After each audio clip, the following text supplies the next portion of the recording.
kita jangan fikir membasmi COVID ni adalah satu benda yang kita boleh buat dalam jangka masa terdekat.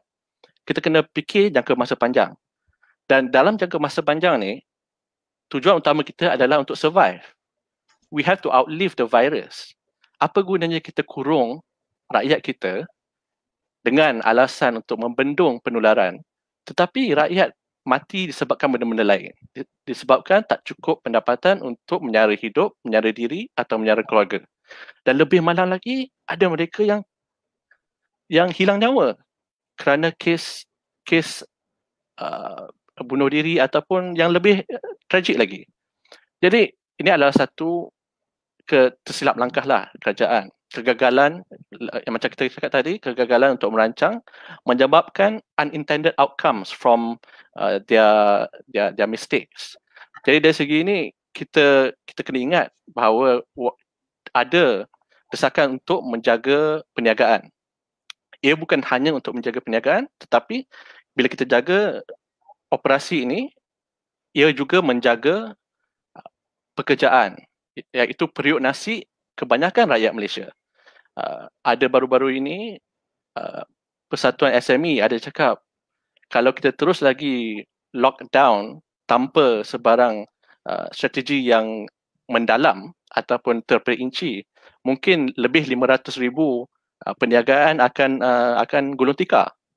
Dan kalau kita tengok setiap pekerjaan, kalaupun ia menggaji seorang atau dua, dan ada pekerjaan yang menggaji 10 ataupun lebih setiap operasi, ini menjumlahkan lebih berjuta-juta pekerjaan.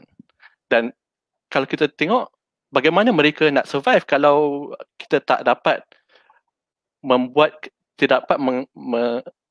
we cannot allow them to operate without safety measures. So saya rasa kalau nak hal buka ekonomi ni, kita kena lihat dari segi sudut pandang yang lain.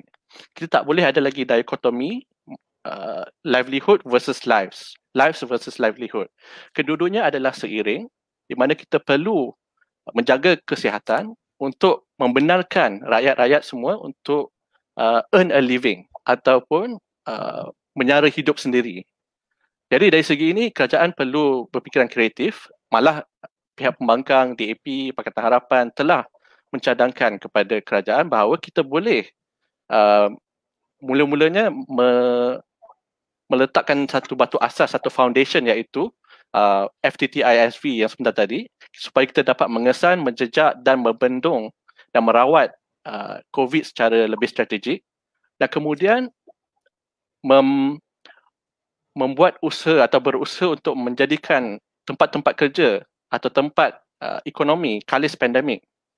Kunci ataupun salah satu faktor penting untuk membuka ekonomi adalah untuk mengatasi penularan di tempat kerja. Sebab kita lihat penularan sepanjang FMCO ataupun lockdown ataupun emergency, semuanya daripada tempat kerja.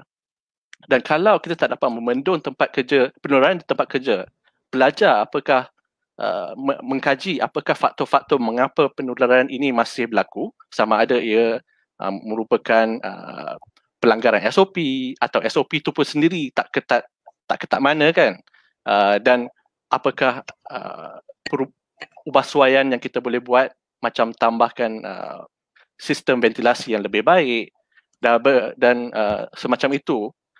Kalau kita tak dapat perincikan apakah measures atau langkah-langkah yang kita perlu ambil supaya tempat-tempat kerja boleh menyambung operasi dan menggajikan pekerja dengan selamat, kita takkan dapat memenangi perangan mengatasi COVID ini.